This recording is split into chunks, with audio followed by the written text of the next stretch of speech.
Legal. Então, hoje nós estamos dando seguimento ao nosso estudo da carta de Paulo aos Gálatas, tá?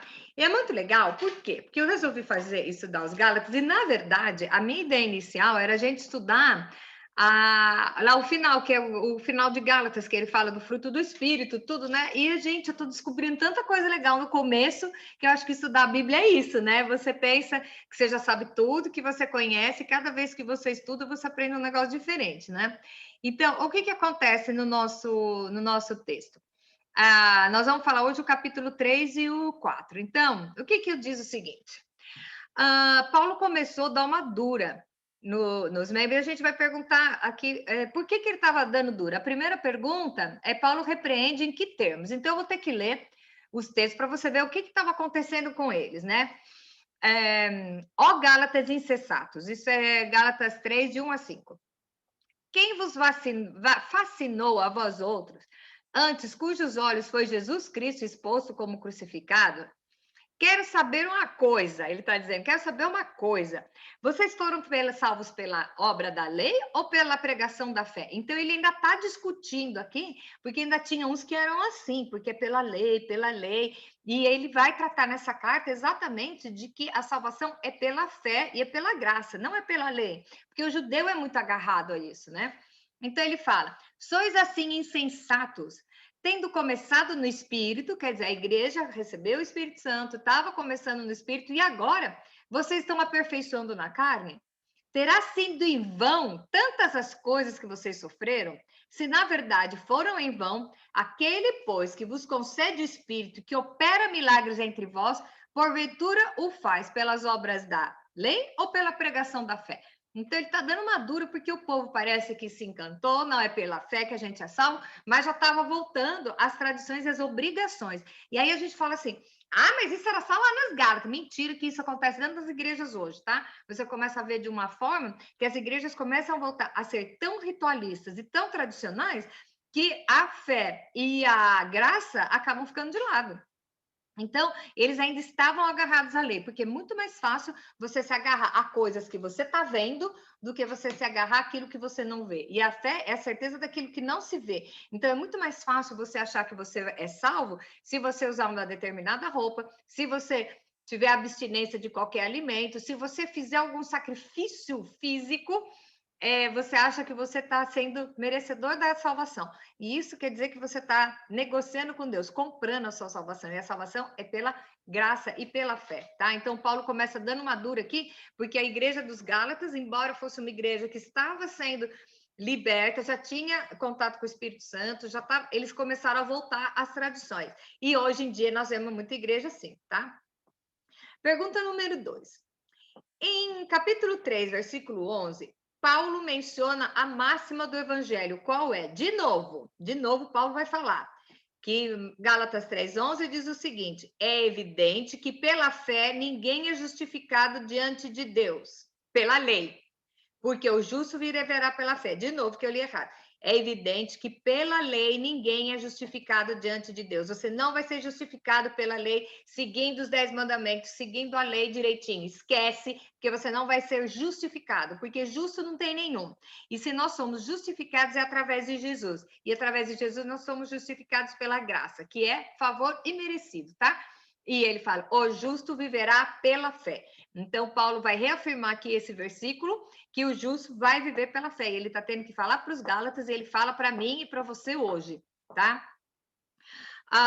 Pergunta 3. A lei invalida a promessa? E aí ele está dizendo o seguinte: se você tem promessa na sua vida, tá? E você se ligar na lei, a promessa vai ser deixada de lado, e a lei é que tem mais poder. Então, aqui ele vai explicar no capítulo 3, de 15 a 22, que o seguinte: existe a lei e existem as promessas, tá? A promessa é para todos. Seguir a lei é só para alguns. E a Bíblia diz que ninguém consegue seguir a lei, tá? Então é o seguinte: se você tem promessa na sua vida, não adianta você ficar se preocupando em cumprir script, em seguir ritual, porque é pela graça que você é salvo. Então, a lei invalida a promessa? Não, a promessa tem maior poder do que a lei, porque a lei é pelo seu próprio meio e a promessa vem de Deus, tá? Então a gente tem que ter bem isso dentro da nossa cabeça, certo? A partir do versículo 23, na nossa pergunta 4, já começa a entrar, Paulo já começa a entrar numa outra esfera que é muito louca, que ele diz o seguinte: a tutela vem por meio de quem? Tá? E no reino espiritual, qual é a diferença dos deveres, direitos entre os indivíduos? Isso é muito legal, e eu vou ter que ler esse texto, porque ele diz o seguinte, presta atenção. Mas, antes que viesse a fé, estávamos sob tutela da lei e nela encerrados. Para essa fé que no futuro haveria de revelar-se, de maneira que a lei nos serviu de aio para conduzir a Cristo. Tá? Então, a lei teve a sua função até chegar a Cristo, a fim de que fôssemos justificados pela fé, entendeu? Então, vamos dizer que a lei era um caminho, um corredor para nos levar até Cristo, que ia nos justificar através da fé. Mas o grande barato desse capítulo é esse versículo que vem mais para frente, quer ver?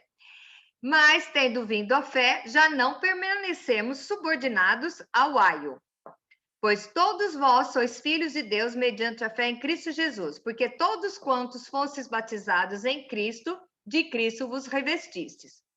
Tá? Então, você foi batizado em Cristo, então você está revestido pelo sangue dele, ok? E agora vem um negócio. De Sarte não pode haver nem judeu, nem grego, nem escravo, nem liberto, nem homem, nem mulher, porque todos vós sois um em Cristo Jesus. Eu amo esse texto porque tem igreja que fala que mulher não pode pregar, que fala que mulher não pode fazer tal coisa, que fala que aqui é a fé é para judeu, a promessa é para judeu, a promessa é para gentio. Gente, aqui o Paulo está dizendo que perante Deus não existe homem e mulher. Então, tanto você pode ser chamado sendo criança, adulto ou idoso, homem ou mulher, culto ou analfabeto. Perante Deus, se você foi batizado, você é igual perante o Senhor, entendeu isso? Aí você vai falar, mas por que Paulo fala lá na carta aos Coríntios que mulher não pode falar na igreja? Eu já expliquei isso aí, se a gente tiver que pegar de novo isso aí, eu explico. O que é? Paulo está falando para uma igreja que a mulherada não podia entrar no templo, a mulherada ficava nos fundos com as crianças e elas ficavam conversando e atrapalhavam o culto. Por isso que ele fala para a mulher não falar na igreja. Porém, aqui ele está dizendo que perante Cristo, todos que foram lavados, batizados e lavados por Jesus, nós somos revestidos por Cristo. Então, para Deus, todos somos iguais. Então, Deus pode chamar uma mulher para ser pastora, Deus pode chamar uma mulher para ser profeta, Deus pode chamar um homem. Ele não está preocupado, porque, veja bem, no mundo espiritual, nós não temos sexo. Tá? Nós somos pessoas, nós somos almas. Então, para Deus, todos somos iguais. Então, isso aqui, esse texto é legal para contrabalancear aquele pessoal que pega na carta aos Coríntios e fala que mulher era subjugada na cultura, então tem que ser hoje. Jesus foi o cara que mais encheu a bola de mulher. Ele pegou a primeira missionária que conta a história foi a mulher samaritana, que ainda tinha uma índole mais ou menos duvidosa, e ele pegou e mandou ela e pregar o evangelho. E eu vou falar uma coisa para vocês. A palavra apóstolo quer dizer enviado. Então, a primeira apóstola mulher que teve foi a mulher samaritana, porque Jesus mandou ela ir para a cidade e pregar o evangelho lá, tá? Então, o que é que nós éramos escravos e agora nós somos filhos. Então, qual foi o que Jesus fez por nós? Tá? O que ele fez por nós?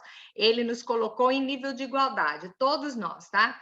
E aí nós vemos a pergunta quinta, que ele nos tirou isso é no capítulo 4, ele vem, de escravos para sermos filhos. O que acontece? O escravo, então eu acho um barato que tem gente que fala assim, porque eu sou servo de Deus, porque eu sou... Você pode ser o que você quiser, entendeu? Eu prefiro ser filho, questão de identidade eu não vou discutir com você, mas Jesus diz que através dele eu sou feita filho de Deus. Então, Paulo fala, ele nos tirou de escravos para sermos filhos, e filho tem direito à herança.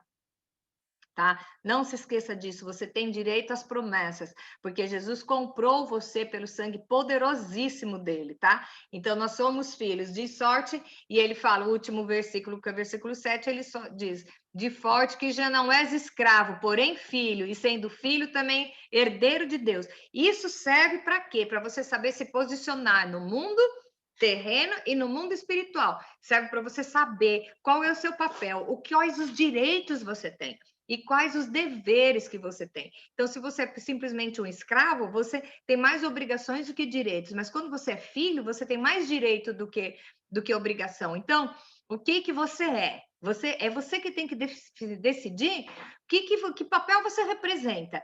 A Bíblia diz que se ele morreu por mim e eu aceitei o sangue dele, automaticamente eu sou transformada em filho. E filho também é herdeiro por Deus. É Paulo que está falando, não é a Cátia que está falando, não, tá? Está lá na Gálatas capítulo 4. No próximo, né, bloco de texto, diz o seguinte, a nossa pergunta 6. O que Paulo diz da igreja dos Gálatas em relação a ele mesmo, tá? Vamos lembrar que quando nós estudamos a história de Paulo, lembra que Paulo, quando teve um encontro com Cristo, ele ficou com a vista queimada? E assim, a luz de Cristo era tão forte que ele ficou com a vista queimada, cheio de escamas, e depois de 3 dias, aí foi lá orando, foram orar por ele, caíram as escamas, e ele ficou com um problema nos olhos, tá? Então, dizem que quando ele fala do espinho na carne, era esse problema que ele tinha na visão. E aqui é um texto que comprova isso. Por quê? Ele fala que, muito legal que ele diz assim, vocês, irmãos, vocês em nada me ofendestes. E vós sabeis que eu preguei o evangelho a primeira vez por causa de uma enfermidade física. Então, se acha que ele foi levado lá, talvez por causa desse problema dos olhos, tá? E aí ele fala, e posto que a minha enfermidade na carne não vos foi tentação, contudo, não me revelastes desprezo nem desgosto, antes me recebestes como um anjo de Deus, como o próprio Cristo Jesus. Então ele reconhece que, embora diz a história que o olho dele era nojento de olhar, porque vazava, tinha uma infecção, assim, as pessoas tinham nojo de olhar para ele, e ele está falando que a igreja dos Gálatas insignificaram esse problema e viram nele a mensagem de Cristo como fosse um anjo de Deus e não com a aparência nojenta, né, que ele tinha. E aí ele fala assim, que é lindo isso aqui, que é feito, pois, da vossa exultação, pois eu dou testemunhos que, se possível fora, vocês teriam arrancado os próprios olhos para me dar. Quer dizer, ele sabia que o amor que a igreja dos Gálatas tinha por ele era tão grande que eles eram capazes de tirar os próprios olhos e dar para Paulo. Então, é assim, eu nem sei se isso é verdade, mas se ele se sentia assim, ele se sentia acolhido nessa igreja. Então, eu pergunto para você, será que nós temos essa capacidade de acolher os outros com essas, mesmo com as debilidades, só transbordando o amor e a compaixão de Cristo, né? Ele reconhece isso. E ele era um servo de Deus, e a palavra diz, o próprio Jesus disse, tudo que você fizer a um pequenino, você está fazendo por ele. Então, essa igreja recepcionou Paulo de uma certa forma, que essa igreja foi grandemente abençoada, porque Paulo era um enviado do Senhor para eles, né? E aí ele fala, tornei-me porventura o vosso inimigo por dizer a verdade? Quantas vezes você fala a verdade e a pessoa sai batida, a pessoa não ouve exortação. Então, é assim, se eu falar para você, pegar você fazendo uma coisa muito horrível e eu for falar para você, você ficar bicudo comigo, quer dizer o quê? Sabe, você conhece na luz da palavra, você sabe que está errado e você se acha no direito de ficar bravinho, magoado, porque a pessoa foi e falou, e te exortou em amor. E aqui ele fala assim, vocês são tão adultos, tá? Tão adultos, que vocês não se fizeram inimigos de mim quando eu precisei falar a verdade, dar uma dura, tá? E aí ele fala, os que vocês obsequiam não fazem sinceramente, mas querem afastar-vos de mim, e para com zelo seja o favor deles. E é bom ser sempre zeloso pelo bem, e não apenas quando estou presente convosco, meus filhos, por quem, de novo, sofro as dores do parto, até ser Cristo formado em vós. Pudera eu estar presente agora convosco e falar-vos em outro tom de voz, porque me vejo perplexo a vosso respeito. Dizei-me vós, os que quereis estar sobre a lei, acaso não ouvis a lei? Então, ele está magoado, porque não com o amor das igrejas, mas ele se sente com essa liberdade de dar uma dura e exortar, porque ele está vendo que a igreja está perdendo o primeiro amor, a igreja está perdendo o senso de igreja e voltando à tradição legalista, à tradição da lei. Tá? Então, é isso que ele está falando, para não. A exortação principal na igreja dos Gálatas é isso: ele reconhece como eles amavam a Paulo, tudo que eles fizeram, mas ele é bem firme no que ele está falando. Vocês estão voltando para a lei. E o evangelho não é a salvação pela lei. A lei vai te dar o quê? A lei é um caminho para você chegar a Cristo e encontrar com a graça, tá? É isso que ele está falando aqui, e eu acho o máximo esses 2 versículos que esclarecem muita coisa, dentro, inclusive, da igreja de hoje, tá? A pergunta 7 diz o seguinte: no texto de 4, 21 a 31, Paulo usa Abraão para explicar a nossa situação, tá?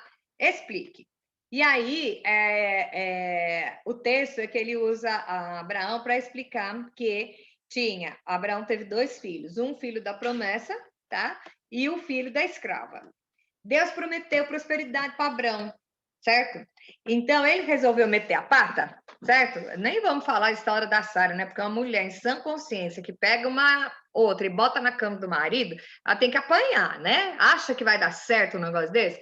Mas tudo bem, ela fez isso e o povo tá brigando lá até hoje, certo? Só que Deus tinha prometido dar prosperidade, e o povo muçulmano, que são os descendentes de Ismael, é o povo assim que briga com o povo de Israel, que é o descendente de Isaac. Isaac é o filho da promessa. Então, aqui é o seguinte: o filho da promessa e o filho da escrava.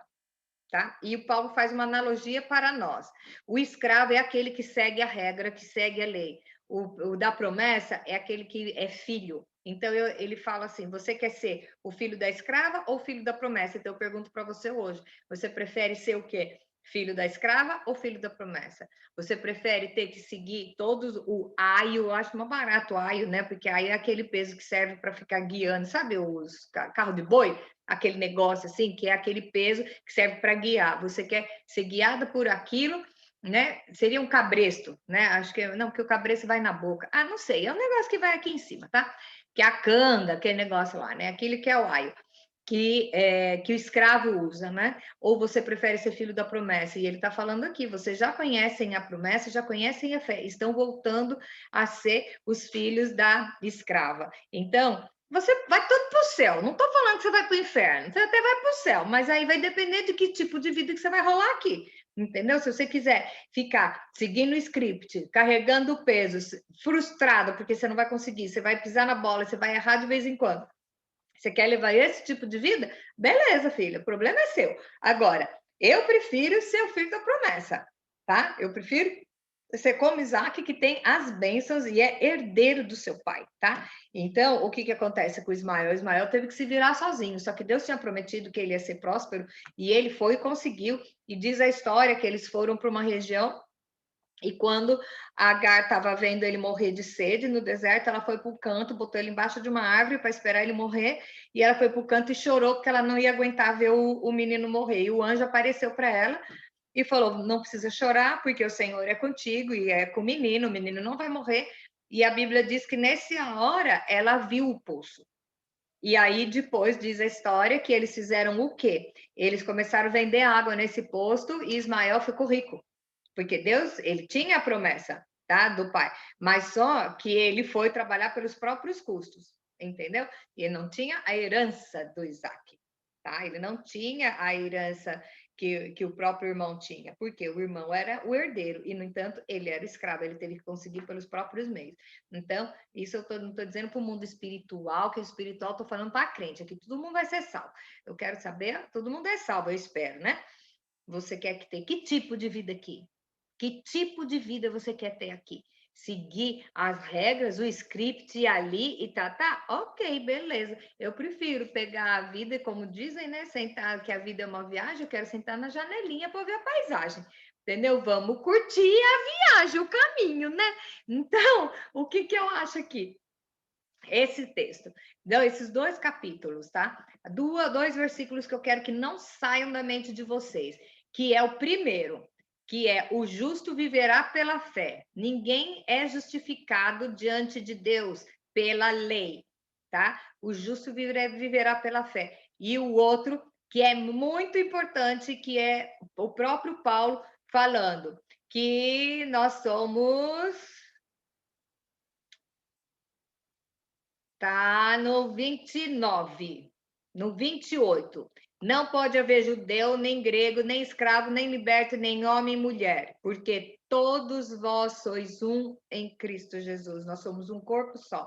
E Deus não faz acepção de pessoas. Quando Deus chama, Deus comissiona e não depende do seu sexo, da sua posição social, do país que você nasceu. Quando Deus chama, entrou para o time, tá tudo igual. Então é isso que nós temos que saber, assim, ter isso guardado dentro do nosso coração, tá? Você pode ser chamado, não importa a situação que você esteja, e a salvação vem pela fé. E aí depois no finalzinho, que eu acho o maior barato, é o seguinte, a terceira lição, é uma pergunta: você quer ser filho da lei, do escravo, ou você quer ser filho da promessa, que é o herdeiro de Deus? A pergunta é para você. E aí você vai desfrutar a sua vida da forma que você achar melhor aqui. Todos vamos para o céu, mas a vida que você vai levar aqui depende de uma questão de identidade. O que você acha que você é, como você acha que você se comporta na presença do Senhor, tá bom? Um beijo para vocês e até o próximo estudo.